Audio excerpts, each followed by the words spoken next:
what does success actually mean for you? Because if you don't know that, you can't run your business. You don't know where you're headed. I've never been driven by money. I do see it as a metric and a KPI. So I certainly every year want to increase my earnings and hit certain benchmarks, but it's not my motivation. I don't want to sit in my Lambo counting my hundreds. That's not what I want to do at all. I want to live a balanced life with exercise, health, and business and family and friends. So what does success in e-commerce really mean? This is an existential question. We seem like we're getting deep here. Why am I asking this? Because I ask this question to all the brands that I work with. Because this question actually shapes your strategy. So I'm a big believer in, vision boards and manifesting that 5-year plan. What do you want your life to actually look like? So that's what I've done at home with my wife, is we've got a vision board and we're ticking that off. So I like to structure the advice that I give you based on where you want to be. So I've got clients who say, my goal is to live by the beach, in Cronulla in Sydney. And I'm remembering that. And I actually write that down with all my clients. What I mean by that is if your success for you means I want to flip my business in 5 years, sell it for $100 million, and I'm not caring right now about profitability, you have a different strategy. We'll work on a different strategy to that person who said, I just want a side hustle that gets me to $25,000 a month, and I never want to have any staff. I want to work from home. That would be a different set of advice that I would give you.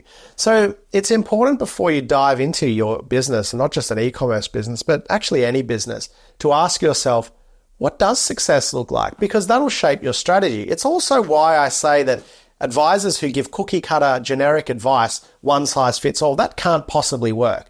Because how do you know what's driving this person? I've got an example of a brand that I've worked with, Sam at SKDA. He always said to me, this stands out for me, he said, I picked a niche that was small, $200 million globally, but I knew that I could get a pretty big share of that.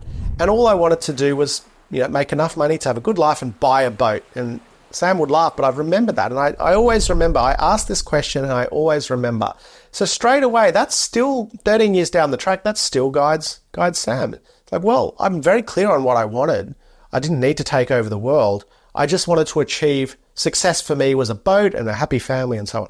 And I think that's really important. And I do actually think that that's the North Star that continues to anchor people like me and people like Sam. So it's important to ask yourself this question so that you can structure your business and your strategy to get you towards that ultimate pinnacle, which is success. So for me personally, what does success mean? Well, for me, it means having a happy, stable household, much better than where I came from as a kid, and keeping everything that my 3 kids and my wife and my dog need. So that means a nice house. That means the ability to have a holiday house. That means the ability to be financially free.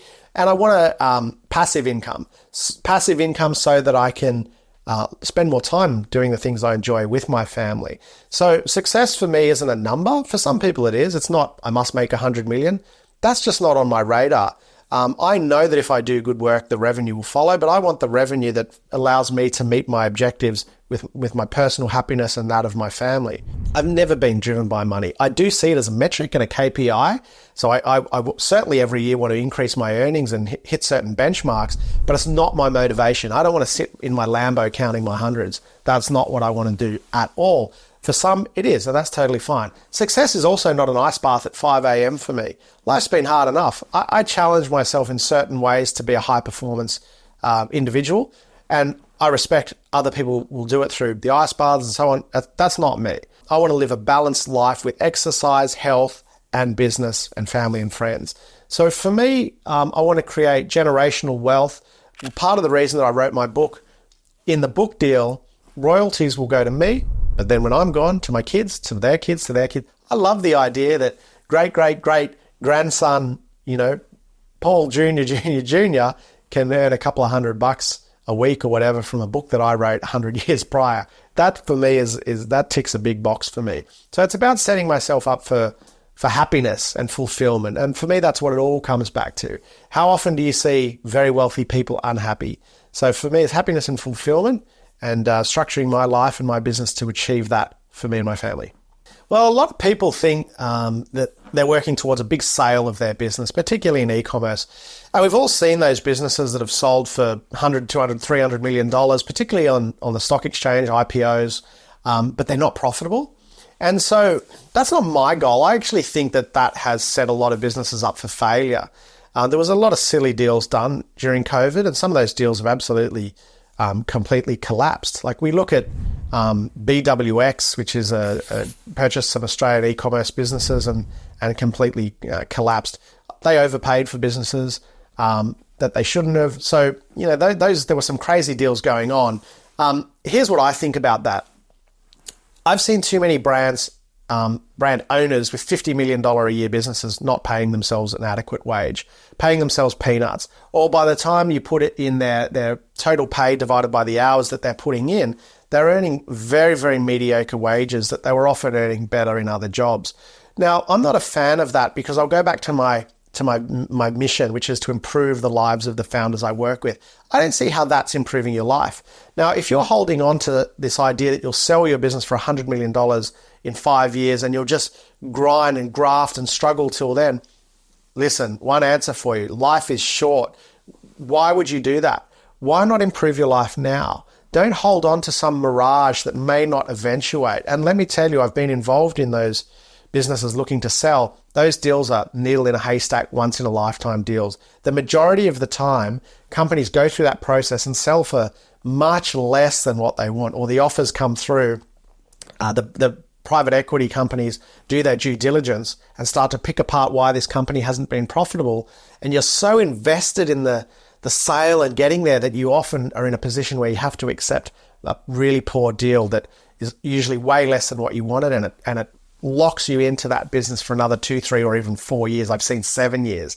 So here's what I think. If you are working towards an exit of a certain figure, companies that are turning over, making a profit of more than $3 million or more a year, they get access to the bigger private equity companies, particularly from the States and so on. If you're under $3 million a year, you're not going to get the interest. You'll get the smaller level of private equity or firms or individuals who want to buy your business, and they just won't pay that 10 times EBITDA, 10 times net profit you're looking for. It's more likely to be 0.5 times revenue or even 1 times revenue.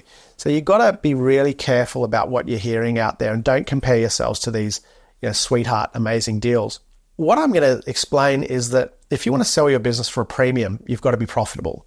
If you want to enjoy your life and never sell your business and just make as much money as you can to have a great lifestyle, you've got to be profitable. So what I'm saying here is that the end outcome is sell your business or never sell your business and just be profitable. But guess what? The path there is the same. Run a highly profitable business. So my advice to brands is run your business as if you're going to sell it, even if you never intend to. That way, you're going to set up a beautiful business that improves your life, and you could sell it one day as well. So the bottom line is highly profitable businesses give you a better life. They also sell for more. So let's just touch on this point that I made, this idea that I've got, which is run your business as if you're going to sell it. Here's what I mean by that. So I've been in businesses where we've been preparing for an exit, and it's such a fun process because what you're getting ready for is a potential buyer is going to pop the hood to look at the engine of your business. And so what you don't want to do is be sitting there answering these questions like, oh, why does your profit margin bounce around? I'm going to touch on that shortly. If you've got a gross profit margin that bounces around, it means you're recording your cost of goods sold incorrectly. And these are little things that they come out in the wash. Yeah, over the course of 12 months, it's fine. But you want to be able to show accurate data every single month. And so what a buyer will do is they'll say, okay, Paul, sit down, show me your customer service process. Show me your KPIs. How quickly do you respond to customers? What's your marketing efficiency ratio? What's your ROAS? Where do you track your ROAS? What's your site speed? What's your gross profit margin on your t-shirts versus your hats? I love all that stuff. They're all the questions you will absolutely get when you go to sell a decent business. And what you should be doing is, even if you're never going to sell your business, run this year as if you're going to, and start picturing that invisible private equity, wealthy founder, wealthy venture capitalist with a big checkbook behind you looking at what you're doing, scrutinizing what you're doing, and force yourself to get your ship in order. What that means is really clean Google file, a digital filing cabinet, marketing, photography, creative, finance, an up-to-date Xero file, maybe putting some data into Xero, Spotlight, Swift, something like this. Having a great accountant that supports you, knowing your COGS, knowing your gross profit on every single category, tracking that, knowing how much you should be spending on rent, knowing how much you should be spending on wages, on marketing, having a budget that every month you miss by 1 or 2%, no more. All of this goes into a high-performance company, which if you sell it, will blow the buyer away because they'll have confidence in what you've built. And we want confidence in what we invest in. If that buyer is not there, I guarantee you if you go through this exercise, you'll have a much more profitable business. Because the best way to grow the profitability of any company is to scrutinize it. So start scrutinizing every part of your business as if you're going to sell it, and I guarantee you'll improve the profitability just like that. So run your business as if you intend to sell it.